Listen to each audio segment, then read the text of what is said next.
I think it's time. Would you like to introduce these teams? Yes, I would! Let's get back into the land of Dawn. I know y'all missed it. Here's RSG Slate SG going up against Burn X Flash in the opener of the knockout stage. Right off the bat, what I do want to see and what I want to question when it comes down to RSG's lineup is the fact that they are such a front-to-back, team fight-oriented composition. This kind of seems as though that they are trying to set themselves up so that even if Diablo is not around trying to create space somewhere else, they can still possibly win a fight. But we've seen lineups that have great coverage. We've seen lineups that try to do so much with so much space that it eventually flops. Look at this! An early amount of damage taken onto Oki, an early recall. Yeah, definitely. This is much needed for Burn X Flash, knowing full well that the main damage coming up for RSG will be coming from the gold laner, Oki. I mean, you could argue that the Farce eventually will output the damage, but generally speaking, your constant source of DPS comes from the carry. And starting in the gold lane means that Burn X Flash identifies that as the main win condition for RSG. Something to note as well, look at all of the flickers coming in from Burn X Flash. They are looking to, instead of Purify through the Minoan Fury, through the main CC that RSG SG are presenting, they're just gonna get out of there. So I'm thinking hard re-engage. So Burn X Flash are not gonna take this lying down. Again, the pressure down here in bottom lane. Oh, D7.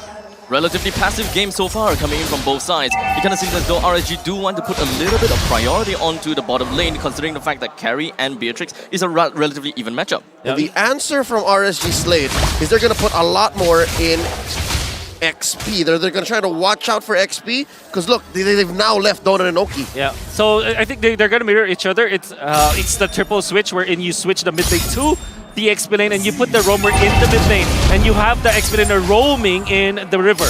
And now at 2 minutes, Turtle is up. Shima first on the scene. ATM drawing a line. They're just going to be putting all of their resources onto ATM first. However, it doesn't seem like it's going to be phasing ATM at all until Roy came into the picture. As now the split play is just going to be connected onto Bray. As we look over to the back, Diablo just going to be focusing onto the turtle. But that will be Lucian Cutie that takes the turtle at first. Burn X Flash immediately retreated themselves afterwards. A string of odd occurrences. First up, Lucian Cutie gets the turtle, and then first blood drawn onto who you want to put the turtle on for Burn X Flash. That was really a weird interaction, but big props to the side of RSG just making sure that they turn the Donut. Immediate flickers himself out of the way. Roy gets a kill. D7 connects right down onto the hook, plus the knockdown, and that is going to be a 1-for-1 trade.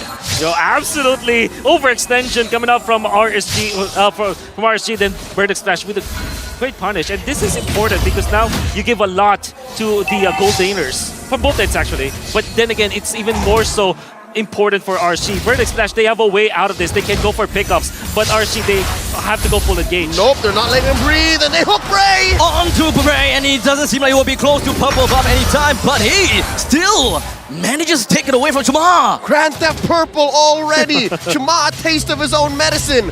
Where is C-Cat? Oh, we've been talking about how much vision and how much better the boxes are going to be for Burn X Flash, but it looks like game. And there's the hook! Oh, and of course, it does seem as though Lucian Cutie wants to continue on, but a flicker comes in from Oki to ensure that he'll be able to come close to Donut. Wow. Great answer coming out from RSG Slate. Well, there was a great hook onto the far side, but the fact that they took a Donut in between two lanes, I think that's going to be great. I think this is going to be bad due to the fact that Donut actually died 2 times in bottom lane already. That is not great in an even matchup between Carry as well as Beatrix. But right now, RSG, they're getting themselves right underneath the turret's nose, and C-Can and D7 doesn't seem like they will be able to defend that too much. They're treading the needle here, and they see that turtle is up, so they might need us elsewhere. Let's let Donut breathe first, but again, that's a tactical retreat coming in from RSGSG. Up top, Diablo's, again, going as aggressively as he could, forcing ATM here to back out. Something to note about Burn X Flash's draft is they have no real peel. Besides ATM, who actually wants to draw a line between his opponents and his squad, there's really not much they can do to stand up against RSG's damage, and now a free turtle take right in front of ATM's face. Roy did manage to get hit by the grab, but it doesn't seem like it will be too big of a thing because RSG don't want to be so aggressive on ATM. Great escape though when it comes down to the flicker. In the meantime, down to the bottom lane, great start coming from CCAT. Oki knew that he had no choice but to take the fight head on. He goes down, and so will Lucent Cutie. The numbers game were against RSG down bottom, and it looked like they couldn't find a way to capitalize, so this was a losing trade. Oh, 100%. Vertex Flash. Great cross-map play that you saw from them. They put 3 heroes onto the bottom lane right as the second turtle ended. So what happened was, the members of RC were divided, Oki was left open, and even when they decided to not contest the turtle, they went in for a bottom lane trade where they got a kill onto Oki and the turret. And given this situation right now, RSG Slate SG have to repair. Let's again look at what gave Burnex Flash here this 500-600 gold lead in this early of a game state. Here's that mistake down bottom. They picked the fight against 3 members. Donut flickering in, just looking for Oki, not really minding Lucent Cutie. There was a great jump coming up from Lucent Cutie eventually, but you saw that Donut was focused on a mission, win the gold lane matchup, and now they're leading by 400. They even transferred to the top lane. I really like the fact that Burnex Flash immediately went for recovery mode in the bottom lane to try to make things good for Donut. In the meantime, RSG knew what's going to be happening. They went to go down to the bottom lane, but Diablo was unable to hold the fort all by himself. It's the same flub. RSGSG seems to have overestimated the amount of sustain and the potential for outplay in the lane that they're willing to trade for. So yeah, they are a step behind currently. Now, about 2k down, Bray looking to steal RSG. The siege from Burnex Flash is definitely devastating over to the hands of devastating over to RSG, right? There's really like not much that they can do. Burnex Flash is just playing their own game, while RSG is a little bit slow on that. Astral Echo already set in by CCAT, looking for better ways to engage, and here's ATM coming in. He's just gonna be caught in between of everyone else with the first person down. Bray takes himself the turtle, and Burnex Flash would want to retreat, full-on retreat. Shamar makes a quick run, but Diablo with the sword out strike brings him down with 2 members down.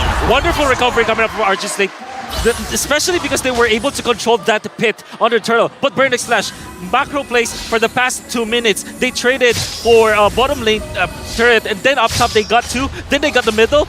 They might have given away the turtle, and now another turret, but they are evening up when it comes to the gold just because of their macro adjustments. It seems like there's a rubber banding effect here that RSG has taken advantage of. The fact that Burnex Flash has been conditioned to send more bodies elsewhere opens up that small window for RSG to, again, shrink this currently 400 gold lead, which was prior about 2,000. 5-5 here. The map's looking as close to 50-50 as it can be with a minute away from the First Lord of this game.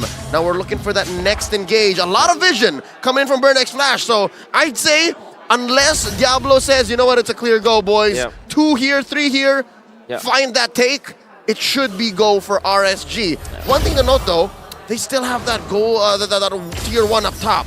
So I'm thinking, what's going to be the play? Oh yeah, of course, send Oki. Yeah, send Oki there. And by the way, Burnex Flash also managed to push the mid lane turret while also retaining their own. And while it is almost an even matchup when it comes to their economy, the fact that they have maintained their tier 1 in the middle means that they have more map control. And Donut immediately jumps himself into Panat's rage, followed after D7's hooks. So that's something you don't have when you're RSG. Everything has to come clean. Everything has to come when you're ready. The pincer maneuver down on the Oki.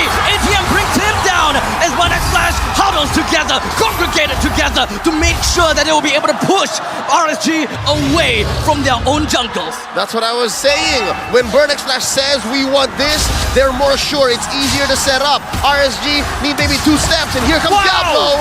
Unfortunately, the Petrify just did not connect. ATM comes in between and stops his advance. Oh, they're going for the blitz. Burnex Flash scores the First Lord of the game. Something to note, Diablo usually rocks and execute when he wants to play this way in the Benedetta. What's with the Petrify? Oh, I don't know. I don't know how to answer that, but what I do know is that Burnex Flash had a great last minute. It was the most fluid 1 minute I saw from Burnex Flash. They got a kill in the middle. They pinch from top into the that L-bush up top where the lizard is. They gotta kill onto Oki, then they get the Lord. That was so fluid from Burnix Flash. There's definitely some sense in Diablo picking up the Petrify. Now, he kind of pretty much changed his idea and how he wanted to play the game. Instead of going so much of a side split push kind of thing, he will want to play for his team a lot more with the Petrify and all. But unfortunately, it seems like they are completely not utilizing the Benedetta's advantage. And it looks like D7, the rest of Burnix Flash have read into that. Maybe checkmate, because his hooks have been landing 50% of the time, and that's a huge stat. That's a huge amount of hooks coming in through a 10-minute game. That's a tier 2 in mid push, the main artery exposed for RSG. Slate SG, Burnix Flash looking to capitalize. They have a Lord. All the lasers synced.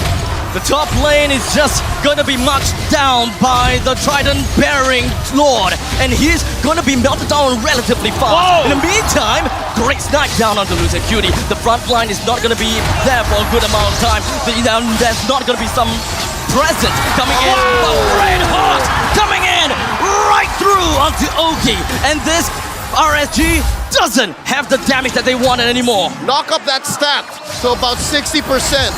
If not, it's worth it. I don't care. You get one hook that matters. That's all that matters right now. And The airstrike along with the deadly cat. Everything's just gonna be tossed right on the opponents, and they will throw whatever that they can. ATM gets himself snacked out. He's coming back out. The top lane and the middle lane inhibitor turret is unfortunately going to be taken down, followed shortly by the bottom. 4v4, the defense of a lifetime coming in from RSG Slate. Roy doesn't have his feathered airstrike just yet. Burnix Flash, let's go. The Cambodian aggression, we're talking about this. It was part of the skills that we were given, and now we can see it. So ever since 9 minutes, they didn't even like let go of the pressure they're putting on the map. Pushing up top, pushing a bit, getting the Lord, and when they pushed against RSG, they stayed but did not overstay. They got a pick off, they got more, but wonderful plays coming out from Roy. Do you see how much damage that was? Even Seacat wasn't ready. Even Seacat was shocked. That was a big catch. Let's say that, and not to forget, the Lord will be coming up in 15 seconds. Seacat will just barely make it. So I believe that RSG, they can actually try to force a fight due to the fact that Novara is nowhere to be seen anymore. Roy still needed to be there, and Roy would rather not died. And rather Seacat, Roy got him. The fact that he kept his flicker might mean that he's willing to gamble that. But wait, look at this rotation coming in. Oh, I love it, because I was just about to say, RSG, the only way for them to win this is via split push. Get a long lane pusher, like Diablo, for example. But look at that. You can see that Burnix Flash knew that this could happen. They just guessed it wrongly. Oh, the bloody hunt down on the Diablo. Donut was around, so RSG, they have the information. They're gonna be going 4-man all in down to the Lord and immediately bring down ATM. But unfortunately, he do have got the revive, and he, with the immortality, he's gonna be holding him back on. ATM, he's dead. He may be dead. RSG do not have Diablo as well. Given the way the map looks like, no more inhibitors for RSG Slate SG. Burnix Flash read the room and understood that we can blitz the Lord. They're going to be forced to back out. We have vision on them. We're going to take this Luminous Lord and play the slow roll. Now, that's some high-level understanding coming up from Burnix Flash, and I really love their macro. Like I said, they just guessed a wrong bush, but the idea was there. They wanted to shut down Diablo because Diablo is the remaining win condition from RSG. The biggest problem for RSG now on this defense is that they will have to commit the feathered airstrike, and we know for sure that without the feathered airstrike, you will only rely on Oki's damage output, which is single target damage against the engaged comp now of Burnix Flash. That is a big problem. How will they manage their resources? When will they use the feathered airstrike? That's a big dilemma for RSG. And that's what's making this all the more difficult. And that's why Burnix Flash has so much time and space to work with. Yes, they now absolutely. have the Lord marching down through mid. It's a 5v5 defense, the siege of a lifetime. Can they start it up strong? The shred is not quite there yet for Oki, but big snipe coming from Donut, leaving Diablo with only a slip of health. But unfortunately, Lucian Cutie is not going to be staying alive for any more longer. The Lord is still at half HP. The bloody hunt connect down onto Diablo, and the entirety of the push-in from Burnix Flash conquered RSG Slate SG. You can hear the crowd roar. The Kamai love it. Burnix Flash draws first blood. In the last push, you saw the